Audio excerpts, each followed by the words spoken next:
ہم نے ویڈیو کے پچھلے حصے میں صابر ملتانی رحمۃ اللہ علیہ کے قانون کے بارے میں کچھ گفتگو کی تھی۔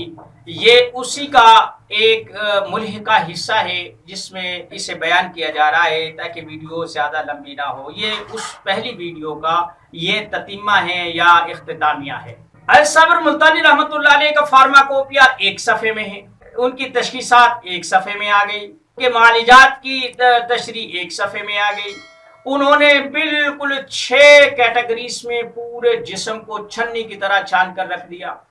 یہ چیزیں دنیا نے حاصل کی، اس پر کتابیں لکھی گئی، اس پر مشورے ہوئے، اس پر تنظیمیں بنی، اس پر بہت سارا کام ہوا، بے شمار کتابیں لکھی گئی۔ آج یہی چیز دنیا میں رائج ہے۔ یہ تو تھا حکیم صاحب کی زندگی کا ایک پہلو۔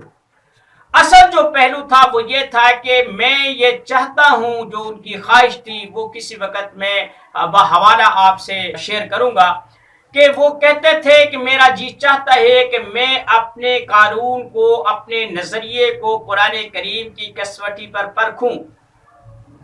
یہ کام کسی نے نہیں کیا، ان آیات کو الگ نہ کر سکے جن میں طبی قوانین بیان ہوئے تھے۔ راقم الحروف نے بندہ ناچیز سے اس کی کوشش کی تھی۔ 250 آیات قرآن کریم کی ایسی ملتی ہیں جن میں طبی قوانین بیان ہوئے ہیں۔ میں نے اس کا نام رکھا تھا قرآن کریم سے اخذ کردہ طبی نکات۔ یہ 250-300 صفحات کی کتاب ہے، کوئی بھی آدمی اسے دیکھ سکتا ہے، نیٹ پر موجود ہے۔ پھر میں نے ایک کتاب لکھی تھی احادیث مبارکہ سے اخذ کردہ طبی نکات، یہ بھی 300-400 صفحے کی کتاب ہے، نیٹ پر موجود ہے، ہماری طب فور آل پر اور دنیا کے علم پر یہ کتاب اپلوڈ ہے، وہاں سے آپ حاصل کر سکتے ہیں اسے۔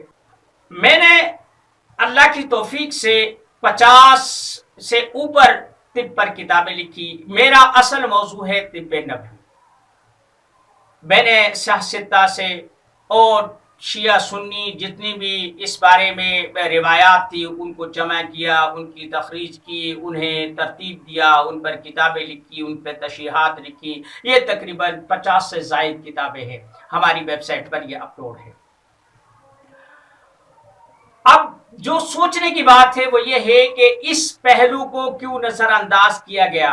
صابر ملتانی رحمۃ اللہ علیہ کے جو خاص شاگرد تھے جیسے حکیم یاسین مرحوم دنیا پوری اور یا خیر الدین ڈوگر صاحب یا اور 2-3 تھے جنہوں نے عطائے صابر لکھی تھی، قانون صابر لکھی تھی، انہوں نے اپنی کتابوں کے ابتدائیوں میں قرآن کریم کی آیات کو بطور استشہاد پیش کیا ہے۔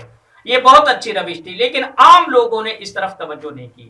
میرا ارادہ یہ ہے کہ میں اس قانون مفرد اعضاء کو قرآن و حدیث کی کسوٹی پر پرکھوں، اور میں کوشش کرتا ہوں کہ اللہ مجھ سے یہ کام لے لے، تاکہ جو قانون مفرد اعضاء کا ایک پہلو دنیا سے پوشیدہ ہو گیا تھا یا کر دیا گیا تھا یا اسے جان بوجھ کر پیچھے دھکیل دیا گیا تھا، وہ پہلو بھی سامنے آ جائے۔